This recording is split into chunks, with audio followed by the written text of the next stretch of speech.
velkomin í Gunnhann Brasar. Gunnlaug Hannesdóttir heiti ég og ég vinn og hanna undir merkinu Gunnhann. Ég bý í Kópavogi og hef verið textilkennari í rúmlega 30 ár. Ef þið viljið fylgjast með mér á öðrum miðlum þá ég á Instagram og Facebook undir nafninu Gunnhann. Ég ekki með neina kláraða hluti núna þar sem ég lítið geta unnið í handavinnu síðasta halva mánuðinn. En peysan sem ég búin að vera að gera núna í nokkra vikur, hún komin nokkuð langt. Ég held að ég sé búin með bólinn, mér svona sýnist það, og að fara að gera þá ermarnar núna. Ég þarf að fara núna eftir helgi og verða mér út meira af þessu gatni, þar sem þetta alveg að vera búið. Og það nú það sem þetta alpakaþráður sem fer alltaf með í þessum dökka lit hérna. Þannig að mér vantar það til þess að geta klárað ermarnar og vonandi verði ég búin að klára þessa peysu í næsta þætti. Ég svona stefni að því. Ég í sokkaáskorun. Ég fékk þessa bók í fyrra, 52 Weeks of Socks. Í hverju mánuði þá dreg ég út hvaða uppskrift ég ætla að gera, þannig að ég að gera 1 sokkapar í hverju mánuði. Og núna ég að gera sokkana Stone og ég að verða búin með fyrir sokkinn. Og þegar ég talaði þetta seinast, að þá var ég að tala að þetta væri munstur sem maður myndi taka eina lykkju óprjónaða til þess að fá þetta munsturprjón út. En það nú aldeilis ekki rétt. Ég fór svo að lesa betur uppskriftina og sá að ég var bara með að segja ykkur að bölvaða vitleysu og þetta sem sagt gert á allt annan hátt. Það sem að þú leggur þráðinn fyrir framan lykkjurnar. Þráðurinn sem hérna, sem myndar hérna munstrið, hann liggur bara svona fyrir framan lykkjurnar. Ég var svolítið erfitt með að útskýra þetta, þannig að ég ákvað að gera hérna smá pröfu á þessu í grófara gatni og ætla svo að setja hérna inn smá vídeó af því hvernig ég prjónaði þetta. Svona munstrið hérna og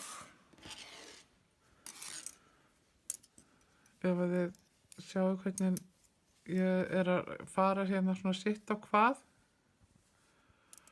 sjáu hvernig það kemur hérna út og nú ætla ég að prjóna og ég prjóna þangað til ég komin hérna, sem liggur bandið fyrir framan og að því ég ætla að láta þetta víxlast að þá prjóna ég eina hérna, fer svo aftan í bandið, tek 3 lykkjur óprjónaða og legg bandið fyrir framan og svo prjóna ég hérna gerði ég þetta í fyrri umferðinni, þannig að ég fer einu lengra, 3 óprjónaðar og bandið fyrir framan. Með þessu þá leggst bandið alltaf svona og það kemur fram munstrið. Þegar maður að gera alls konar sokka, að þá maður oftast að læra eitthvað nýtt. Og til dæmis eins og þessi hérna aðferð, þessi munsturaðferð, ég hef aldrei séð hana áður og aldrei prófað það áður. Svo það líka með hælana. Ég nú oftast gert bara venjulega hæla, en hér eins og hérna sokkarnir sem ég gerði á undan. Hérna var ein lykkja tekin óprjónuð alltaf, í annarri hverju umferð prjónað brugðið tilbaka.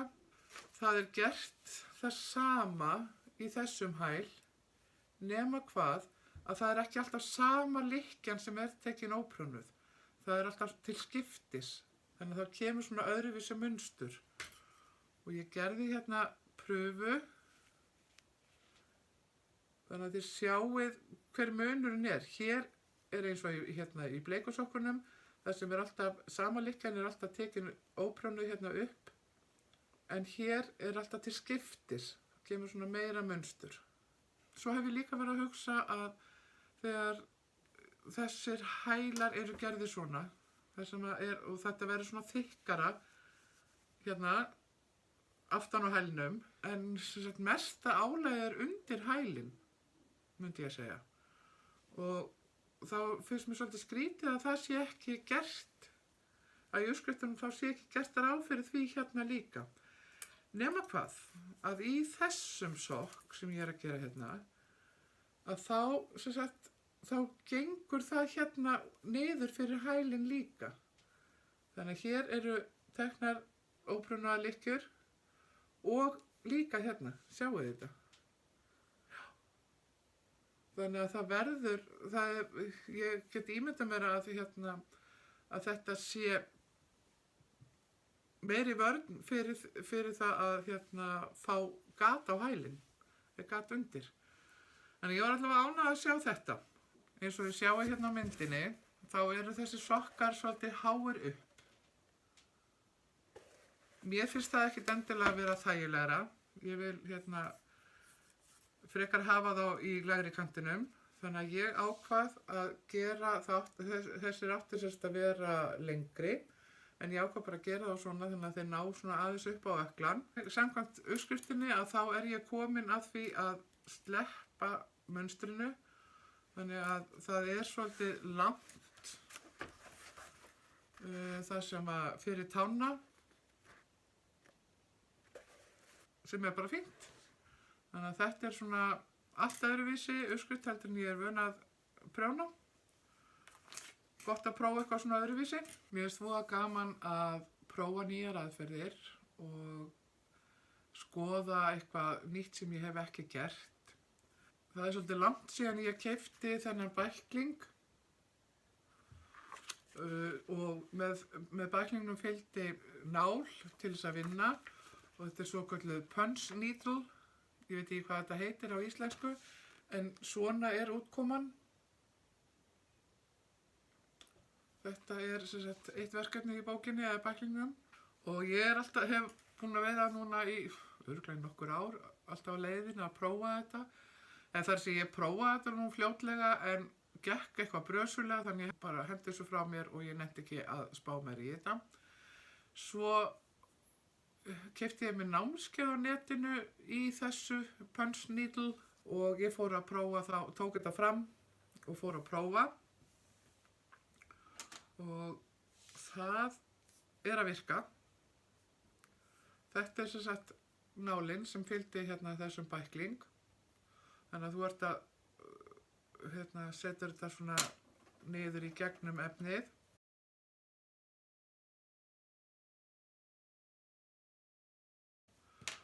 Og þá kemur þetta svona út. Ég var að prófa hérna mismunandi. En maður verður nú ekkert alveg pottþéttur í fyrsta skipti.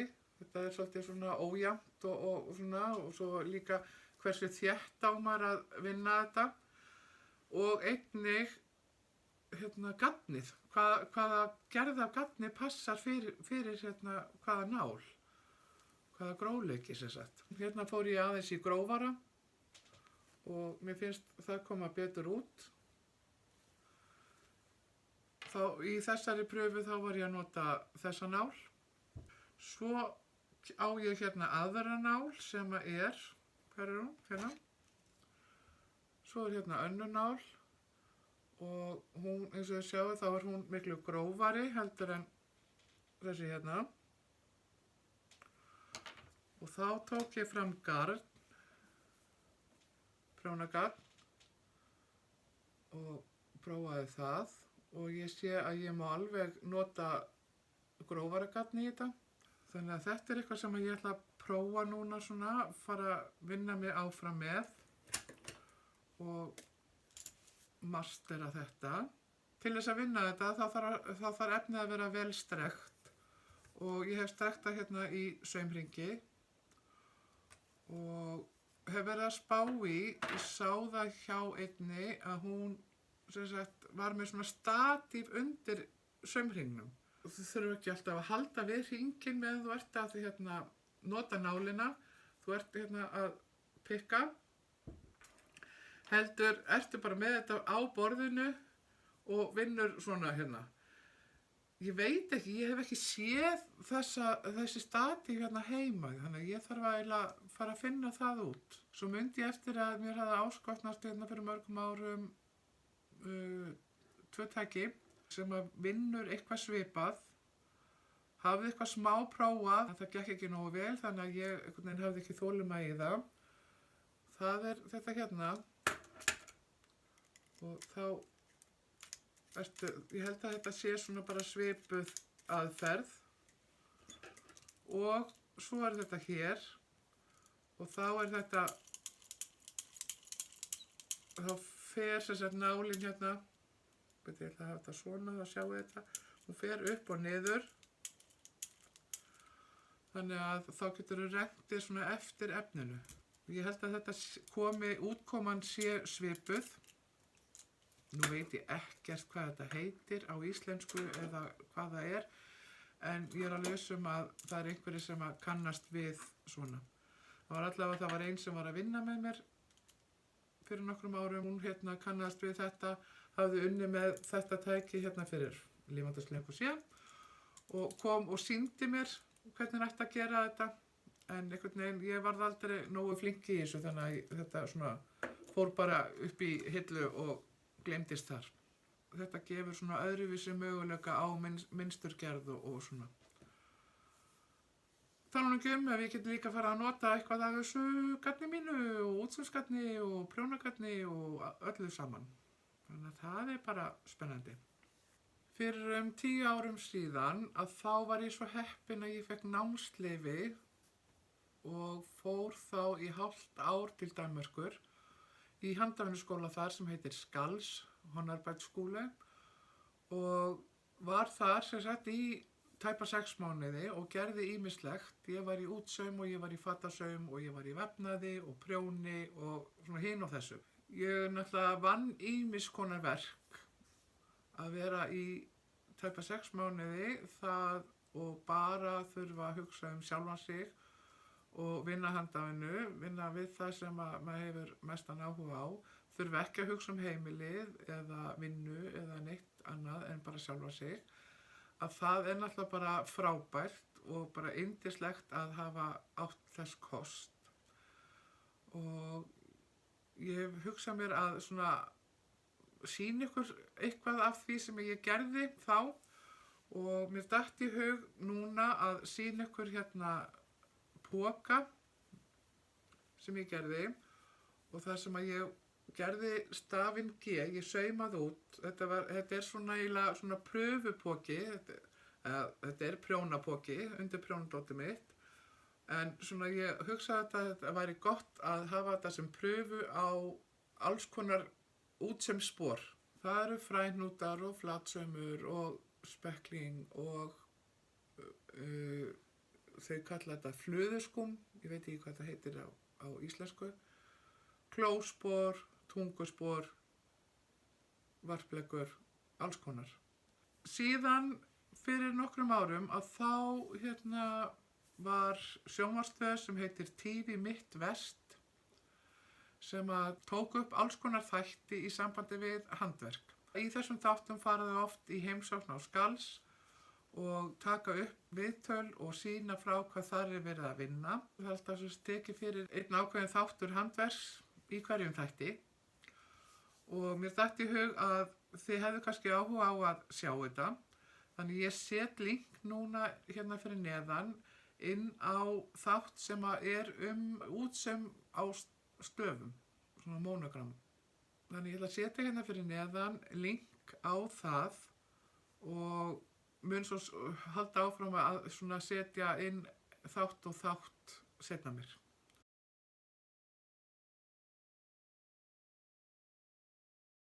Og þó að þið talið ekki dönsku eða skiljið ekki dönsku að þá handavinnan þannig að það þarf ekki alltaf að skilja allt. Þið sækið svo mikið inn bara með augunum og lærið af því.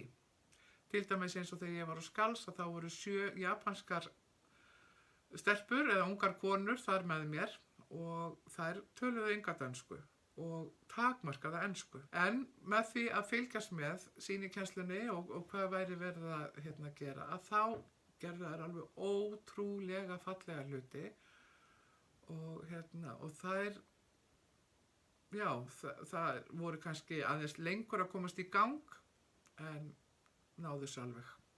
Það er eins og á námskeiði sem ég keypti núna á netinu, þar er talað á spænsku. Ég tala ekki spænsku, skil ekkert í spænsku, en það er enskur texti.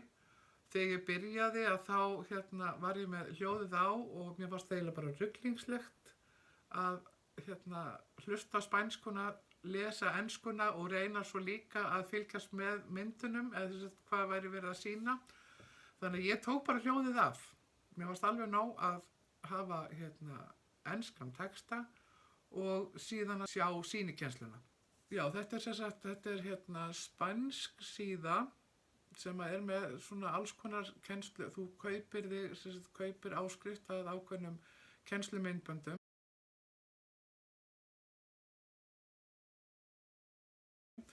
Ég keypti mér nokkur og ég er búin að horfa núna á þetta með Punch Needle námskeiðið, svona byrjenda námskeið og svo keypti ég líka framhaldsnámskeið, ég á eftir að kíkja á það.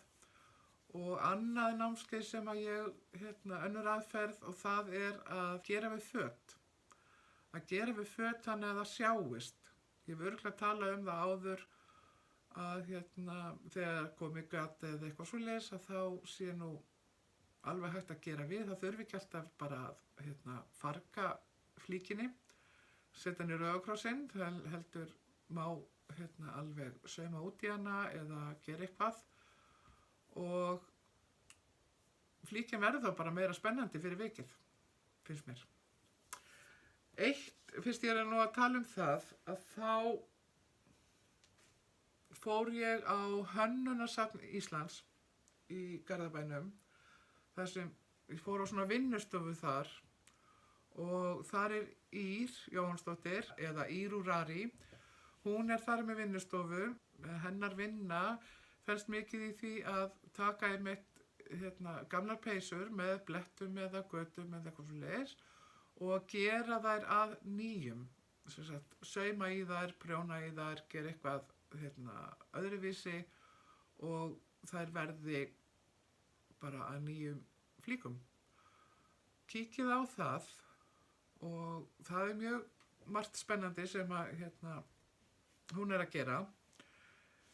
Á þessari vinnustofu sem ég fór á, þar var hún með fullt af peysum frá Rauða krossinum.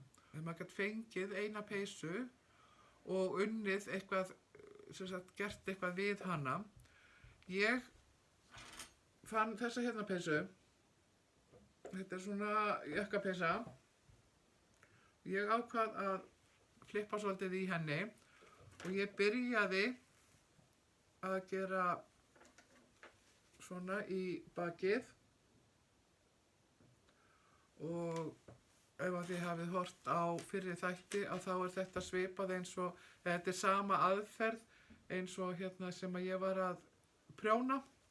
Ég finn ekki pröfuna en ég ætla að setja mynd af pröfunni